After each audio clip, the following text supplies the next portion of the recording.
while I'm around them, I feel like a natural pull. Like the peer pressure was to be a better person. Right. Was to be more like Christ, was to be more intentional in my time with Jesus. Which is what you want as a Christian. Yeah, and that was kind of the first, maybe not the first, but the main instance in my life where I was like, okay, this is what it looks like to be surrounded by people who are a good influence.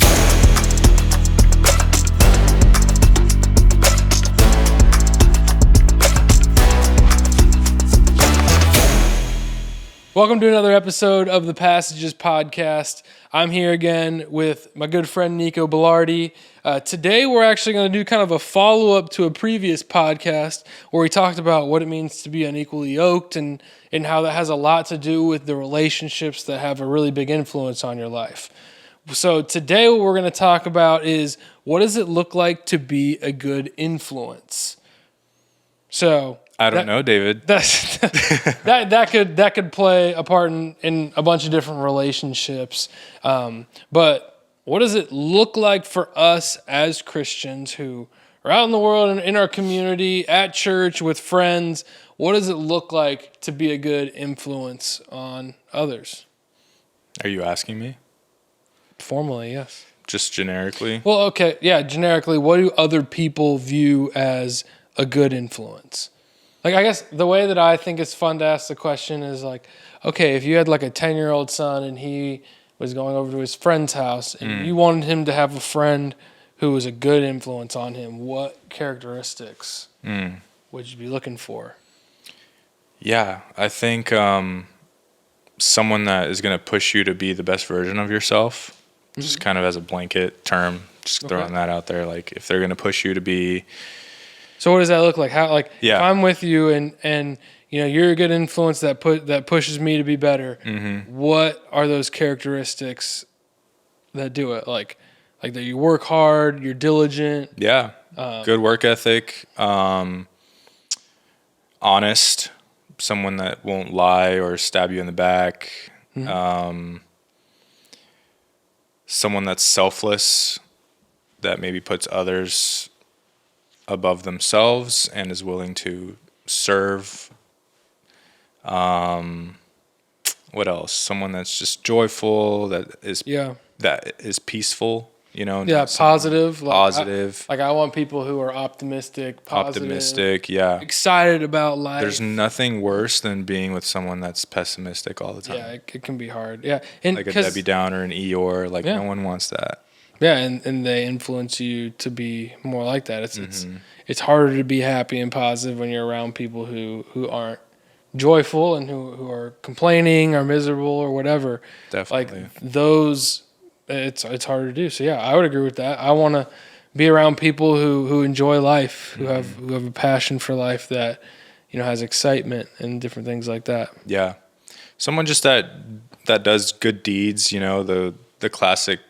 Chivalry opens the door, helps the old lady cross the street, the good manners. That was a big thing.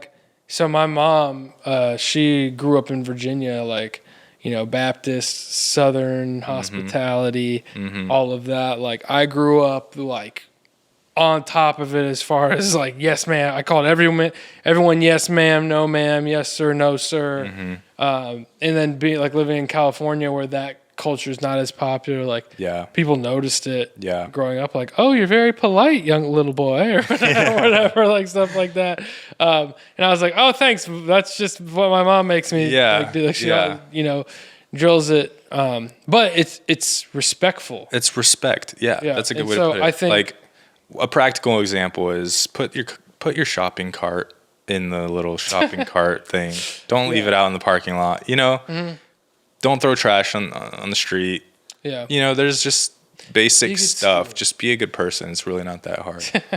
But also look out for others. Look out for others' needs. Look for those opportunities to serve. And do it in a way that's not, pointing the finger back at you oh, I'm doing it to make myself feel better or anything like that. But just do it because you have the heart and the desire to really help that person and love on them.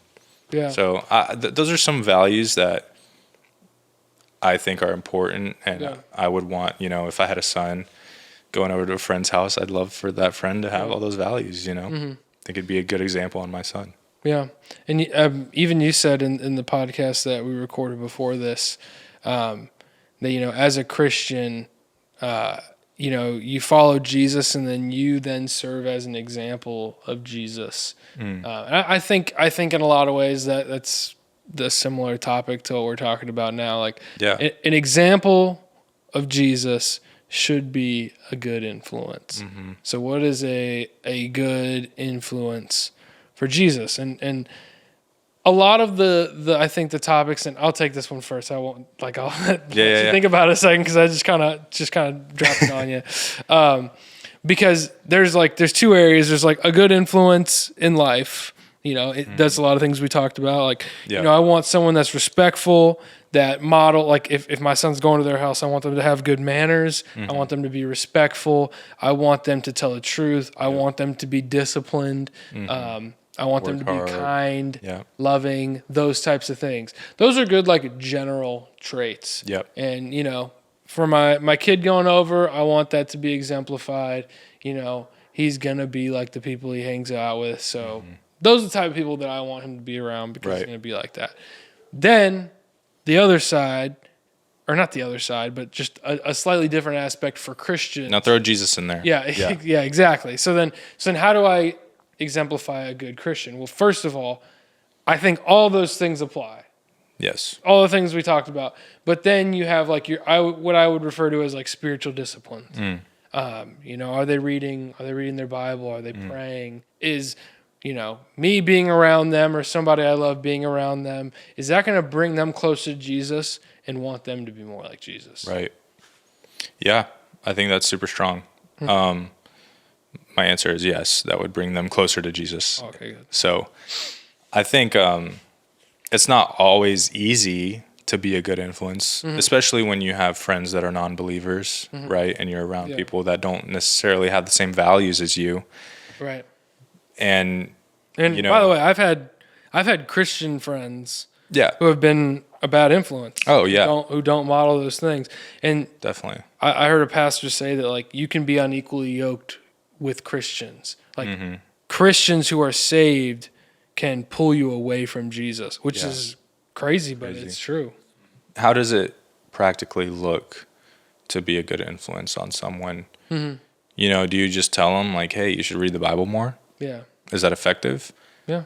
Or in being an influence for Jesus, if you're a good person around them and you're nice to them or whatever, and they want to be like you, that's cool. But if they don't know that it's Jesus that's the reason why you are the way you are, then, how much does it matter, first of all? But, you should live in a way that, people know, what's different about you. Either they see Jesus in you or they're asking, what's different about you? And then you get to tell them, oh, Yeah. Well, that's why the community you surround yourself with is so important, right? Because they're either, like you said, like you mentioned before, they're either pushing you closer to God or they're pushing you away from Him. And so maybe let's talk a little bit about community. Well, that's kind of what I wanted to ask you. Yeah. And, I've had this in my own life, but we both went to Liberty, both played sports there, and I'm sure I was there a little bit longer than you were. I was there a lot longer. For 7 years. So this could only affect me in that way. You'll see where I'm going.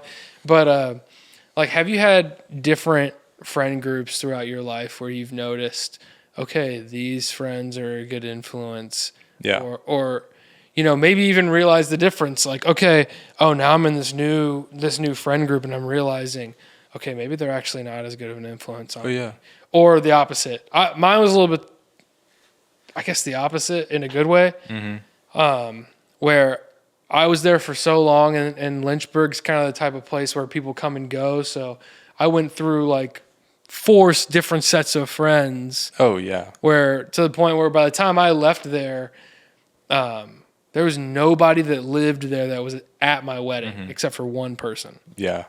And so crazy. all my friends that were there had gone. And so I made a whole new group of friends that a lot of them were like employees of the church or close to the church that I worked at. And, I don't think I never had really close friends that were a bad influence. I had some that were better than others. But that when I really got close with that group of friends at the church the last year I was there were a few things where it was like, oh, while I'm around them, I feel like a natural pull. Like the peer pressure was to be a better person. Right. Was to be more like Christ, was to be more intentional in my time with Jesus. Which is what you want as a Christian. Yeah, and that was kind of the first, maybe not the first, but the main instance in my life where I was like, okay, this is what it looks like to be surrounded by people who are a good influence. And again, and what made you feel that way?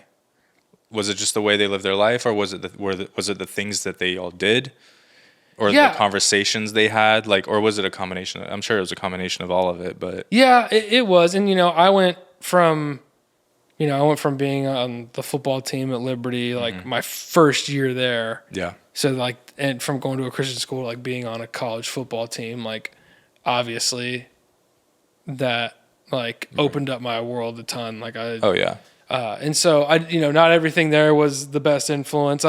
I'm against like kind of broad brushing like football players or athletes into certain categories because like we had 105 guys on the team, and we all kind of got a bad reputation for maybe the actions of a handful of those guys. Sure.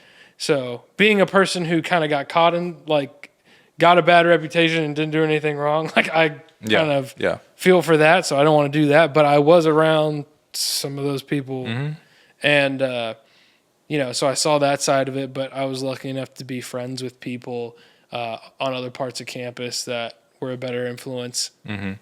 Actually, now that I think about it, I didn't think about this initially, but my first year when I got to Liberty, I didn't live with the football players. I lived on a different dorm, and I remember laying in bed probably in one of the first 2 weeks and just sitting there being like, I didn't know that this many good Christian guys in college existed, and they're all on my dorm. Like they're all in my hall. Yeah. Like it blew me away because I came from a Christian high school where a lot of people were Christians. All my friends were Christians, but not a lot of them were very strong Christians. And then I got there, and or at least their actions didn't reflect it. And then I got there and I was like, oh my goodness, everybody or a large percentage of these people on my hall are just like absolutely all in for Jesus and are. Well, it says something if they're deciding to go to Liberty, right?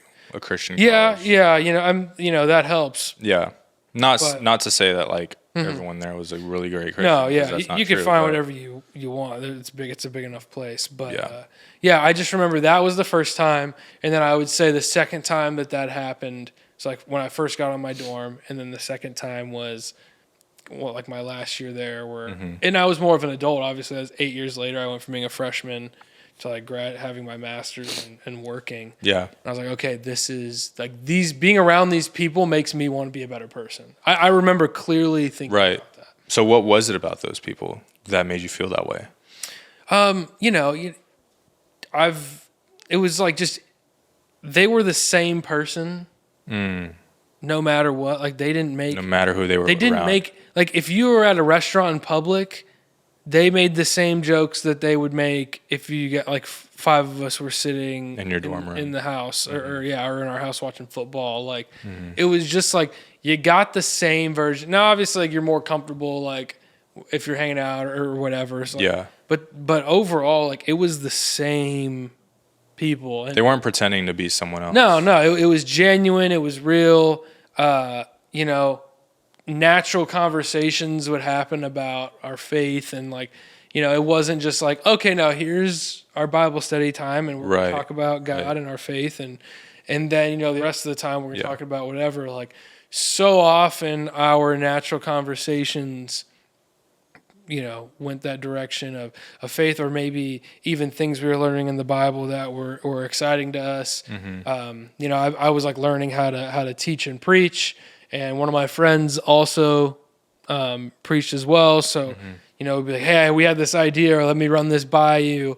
Yeah. And we had those kinds of conversations because we wanted to, because it was fun. That's what we were interested in. And so, yeah, that was just a major time where I was influenced by that. And even things like language, like just those little things. It was like they were never tempted to say any type of cuss word, even if it was a joke or anything like that. And Or like gossip about other people. And yeah, stuff like yeah, those kind of things. And so it was really cool. They talked about other people, were excited for other people. It's pretty crazy how you can tell like whether someone is filled with the Holy Spirit just by how they talk, how they walk. What about you? You obviously went to Liberty, but we were in very different circles. You were on the soccer team. It was a less cool circle than the football team, of course. Yeah. But But but you have friends we're still cool. somehow. So no. Dang. Roast me. No. No, tell me about kind of some of the influences in your life. Even, you know, you talk about going to college, moving out to San Diego. You had to make totally new friends. And Yeah. you know, how was that influence? Your turning point? I actually just thought of this, but even though we went to the same college, we didn't go to the same high school, middle school, or elementary school. And All true. unlike you, I didn't go to a Christian school. Okay. So I had, like, that was different for me because I went to a public school most of my life. And even though not everyone at your, like, the Christian high school you went to were like really good Christians and great influences on you, that you probably had more than I would find at a public school. Yeah. Just kind of assuming that. That's fair. So, yeah, it was always interesting. I mean, I was always involved with sports, so I naturally just kind of gravitated towards the guys that played soccer and my teammates and people that had similar interests that I did. So, not that everyone was a Christian, a great example, but because of how I was raised, I think, and the good influence I had on my life of being raised by Christian parents and in a Christian home and, you know, being always involved in a Christian community at church and whatnot, it helped me decide who I would naturally gravitate to, I think, because I had that foundation. Yeah. So I think that's super important. That can be saved for a whole nother conversation, obviously, like the importance of raising your kids in that. But So what was then the first time where you were around a group of people and you're like, okay, I think they're having a good influence on me?